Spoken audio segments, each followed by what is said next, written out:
করণদিঘিতে ভুট্টা ঝাড়াই বাছাই মান নির্ণয় প্যাকেটজাতকরণ ও পরিবহন সহ ভুট্টা হাবের শুভ শিলান্যাস করলেন বিধায়ক।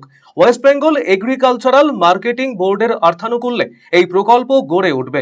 করণদিঘি ব্লকের কিষাণ মান্ডিতে নারকেল ফাটিয়ে এই কর্মসূচির শুভ সূচনা হয়। এই অনুষ্ঠানে উপস্থিত ছিলেন উত্তর দিনাজপুর জেলা পরিষদের সভাধিপতি পম্পা পাল, করণদিঘি পঞ্চায়েত সমিতির সভাপতি নেহা আজম, বিডিও জয়ন্ত দেবব্রত চৌধুরী, করণদিঘি পঞ্চায়েত সমিতির কৃষি স্থায়ী সমিতির কর্মাধ্যক্ষ অতসী সরকার সহ অন্যান্যরা। বিধায়ক গৌতম পাল জানিয়েছেন, উত্তর দিনাজপুর জেলার 9টি ব্লকের মধ্যে ইসলামপুর মহকুমার করণদিঘি ব্লকে সবচাইতে বেশি ভুট্টা চাষ করেন চাষিরা। তাই জেলা প্রশাসনের পক্ষ থেকে করণদিঘিতে ভুট্টা ঝাড়াই বাছাই মান নির্ণয় প্যাকেটজাতকরণ ও পরিবহন সহ ভুট্টা হাব নির্মাণের শিলান্যাস হলো। বিধায়ক গৌতম পাল জানিয়েছেন, জেলার মধ্যমণি করণদিঘি। এবছর জেলায় মোট 1 লক্ষ হেক্টর জমিতে ভুট্টার চাষ হয়েছে। রবি মরশুমে 45,000 হেক্টর এবং গ্রীষ্মকালীন রবি মরশুমে 55,000 হেক্টর জমিতে এই চাষ হয়। ভুট্টা আমদানি ও রপ্তানির সুবিধের জন্য করণদিঘিতে হাব নির্মাণের উদ্যোগ নেয় West Bengal agricultural marketing board.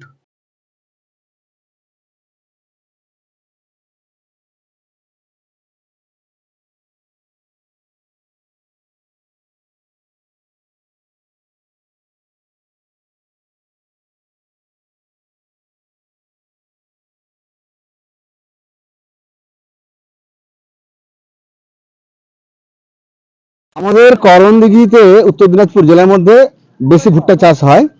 তার জন্য এখানে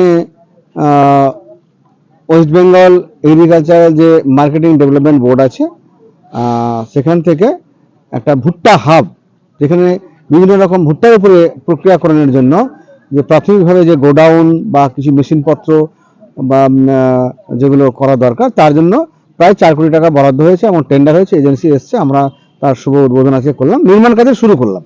তারপরে আমরা যখন রেডি হয়ে যাবে, পরবর্তীতে আরও কী কী স্টেপ আছে, প্রক্রিয়াকরণের কী কী আছে, সেগুলো আরও নিশ্চয়ই টেন্ডার হবে এবং কাজগুলো ইমপ্লিমেন্ট হবে আমাদের করণদিঘি ব্লকে।